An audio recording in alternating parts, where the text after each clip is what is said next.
Smoky. Yeah, What'd you learn yesterday from the scrimmage?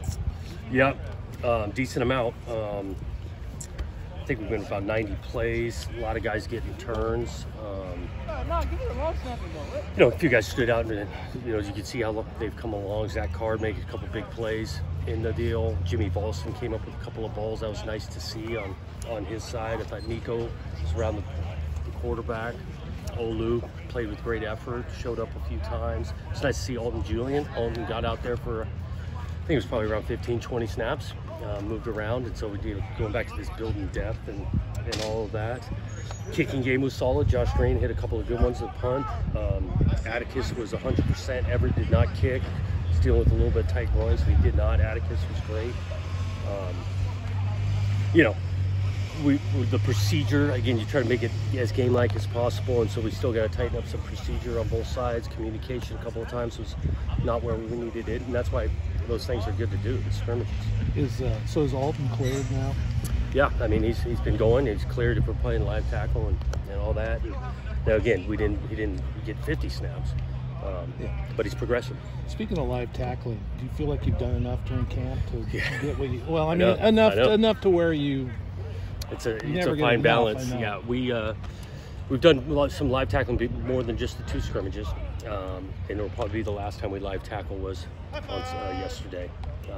But each year you're always wondering if you did enough, and you're not trying to err on doing too much. And so we still got 2 weeks left, and that's another thing off the scrimmage we learned is that we need to take advantage of the next 2 weeks. This week's schedule, you got 2 more days of practice, and then the 2 days. What do you do those 2 days? Yep, we'd like to transition from kind of training camp to game prep, and so we give them those 2 days to kind of transition. We'll get with these guys on Thursday individually with their coach and just kind of see where they're at, where their current role, where we see it, and moving forward, what they got to emphasize to continue to grow. So we'll spend Thursday doing that. Friday will be heavy San Jose State prep. And then Saturday practice moving forward will be all San Jose. Has there been any separation at quarterback? There's been a lot of work done, and so it's becoming more and more clear. Again, we'll be able to sit down with those guys on Thursday and tighten it up. That doesn't sound Katan's got a lot of run with some of the younger guys in the secondary on the second team. What have you tried to see from what Katan brings when he's out there playing with those guys? Well, communication, leadership. Sometimes it's nice to be, as a group in the secondary, playing with a guy that's had a lot of snaps. We do the same thing at O-line. We'll get a couple of younger guys with an older guy so they can feel the tempo, the communication. Will Gould and Gray both be ready for the opener? Yep. Currently, we haven't had anyone not go down, and that we don't anticipate having. Where do things stand on the second inside linebacker? It looks like Easton's probably one of them. Yeah, and those guys have gotten all turns. Even in the scrimmage, Calvin did some decent stuff.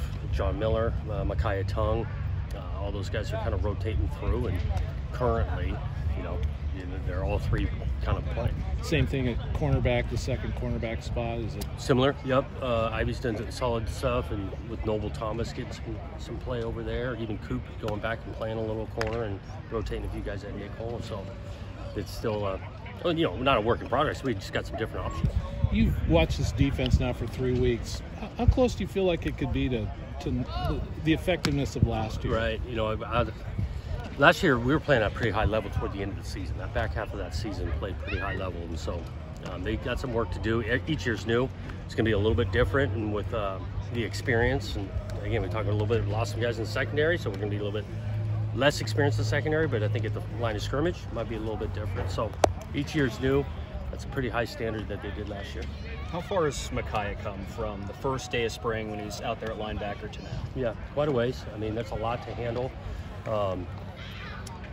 He's a smart football player because playing all that offense. I think that has helped him on that side. But there's still a bunch that he had to learn. He's dove into it in the spring. He's moving around. I think he's playing confident right now.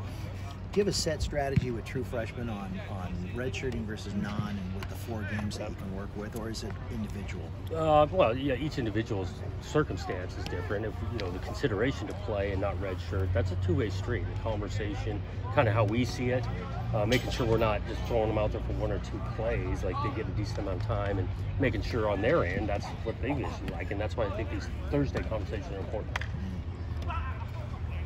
Cool.